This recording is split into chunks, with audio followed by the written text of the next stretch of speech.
సీతాదేవితో తాను సంభాషించిన వైనమును గూర్చి మారుతి వానరవీరులకు ఇట్లు వివరించెను. అశోకవనములో సీతాదేవి యొక్క ఆ దయనీయమైన దారుణ దశను చూసి ఎంత పరాక్రమవంతుడనైనను నేను మిక్కిలి దుఃఖాక్రాంతుడనైతిని. ఎంతగా ఆలోచించినను నా మనసు ఊరట చెందలేదు. జానకీదేవితో మాట్లాడుటకు తగిన ఉపాయమును గూర్చి నేను ఆలోచించితిని. పిమ్మట ఇక్ష్వాకు వంశప్రభువుల ఔన్నత్యమును గూర్చి వర్ణించితిని.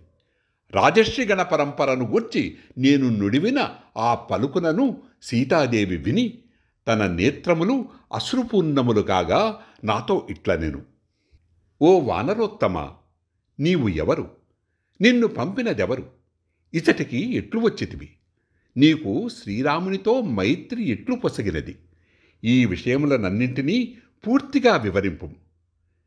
ఇట్లు పలికిన సీతాదేవి మాటలను విని నేను ఆమెతో ఇట్లు వచించితిని.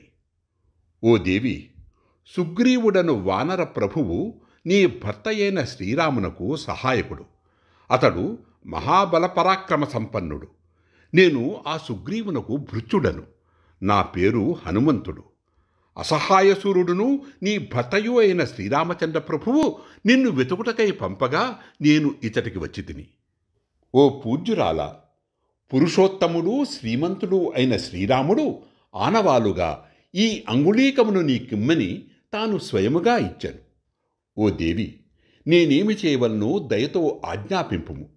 రామలక్ష్మణుల సన్నిధికి నిన్ను చేర్చగలను. నీ ఆదేశమేమి? ఇట్లు పలికిన నా వచనములను విని జనకసుత అయిన సీతాదేవి విషయమును గ్రహించి తన అభిప్రాయమును ఇట్లు వెలుబుచ్చెను.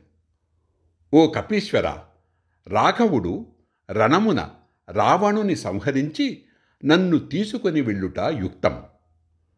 పూజ్యురాలైన సీతాదేవి యొక్క ఈ వచనములను విని నేనామెకు సాష్టాంగ దండ ప్రణామమాచరించి శ్రీరాముని మనస్సుకు ఆహ్లాదము కూర్చెడు ఆనవాలును ఇమ్మని అర్థించితిని. అంతట సీతాదేవి తన చూడామణిని తీసి, సర్వోత్కృష్టమైన ఈ చూడామణిని గ్రహింపుము.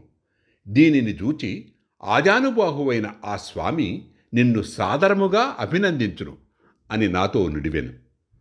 అత్యద్భుతమైన ఆ చూడామణిని నాకు ప్రసాదించిన పిమ్మట సీతాదేవి అక్కడి రక్కసిమూకల భయము వలన కలత చెందిన మనస్సుతో కొన్ని సందేశవచనములను నుడివెను.